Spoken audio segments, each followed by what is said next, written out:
Palakkad Nipah ബാധിച്ച് മരിച്ച കുമാരംപുത്തൂർ സ്വദേശിയായ വയോധികൻ യാത്രയ്ക്ക് ഉപയോഗിച്ചത് പൊതുഗതാഗത സംവിധാനം. പനി ബാധിച്ച ശേഷവും KSRTC ബസ്സിലാണ് കൂടുതലും യാത്ര ചെയ്തത്. സമ്പർക്ക പട്ടികയിൽ ഭാര്യയും മക്കളും പേരക്കുട്ടികളും ഉൾപ്പെടെ 46 പേരുണ്ടെന്നാണ് ആരോഗ്യവകുപ്പ് അറിയിക്കുന്നത്. മരിച്ചയാളുടെ റൂട്ട് മാപ്പും പുറത്തുവിട്ടു.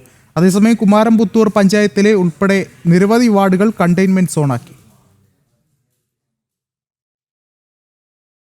പാലക്കാട് കുമരംപുത്തൂരിൽ നിപ്പ ബാധിച്ച് വയോധികൻ മരിച്ച സംഭവത്തിൽ ആശങ്ക വർദ്ധിക്കുകയാണ്. പനി ബാധിച്ച സമയത്ത് KSRTC ബസ് ഉൾപ്പെടെ പൊതുഗതാഗത സംവിധാനമാണ് വയോധികൻ ഉപയോഗിച്ചിരുന്നത്. ചങ്ങലേരി സ്വദേശിയായ വയോധികന്റെ വിപുലമായ റൂട്ട് മാപ്പ് ആരോഗ്യവകുപ്പ് തയ്യാറാക്കിയിട്ടുണ്ട്. ഈ മാസം 6-നാണ് വയോധികൻ രോഗലക്ഷണങ്ങളോടെ ആദ്യം മണ്ണാർക്കാട്ടെ ആശുപത്രിയിൽ എത്തുന്നത്. പനി കലശലായപ്പോൾ വട്ടമ്പലത്തെ സ്വകാര്യ ആശുപത്രിയിൽ കൂടി ചികിത്സ തേടി. ശനിയാഴ്ചയാണ് പെരിന്തൽമണ്ണയിലെ സ്വകാര്യ ആശുപത്രിയിൽ എത്തിച്ചത്. അന്ന് വൈകിട്ട് തന്നെ രോഗി മരിച്ചു. രോഗി വിവിധ ആശുപത്രികളിലേക്ക് സഞ്ചരിച്ചത് പൊതുഗതാഗത സംവിധാനങ്ങൾ ഉപയോഗിച്ചാണ്.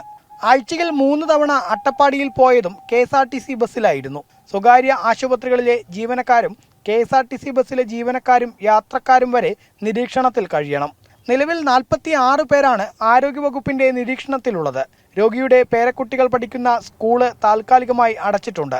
കുമരംപുത്തൂർ, കരിമ്പുഴ, കാരാക്കുറിശി പഞ്ചായത്തുകളും മണ്ണാർക്കാട് നഗരസഭയിലെ 17 വാർഡുകളും കണ്ടെയ്ൻമെന്റ് സോണായി പ്രഖ്യാപിച്ചിട്ടുണ്ട്. ആരോഗ്യവകുപ്പ് സ്ഥിതിഗതികൾ സൂക്ഷ്മമായി നിരീക്ഷിച്ചു വരികയാണ്. അതേസമയം രോഗത്തിന്റെ ഉറവിടം കണ്ടെത്താനുള്ള പരിശോധനയും പുരോഗമിക്കുന്നുണ്ട്. ജനം, പാലക്കാട്.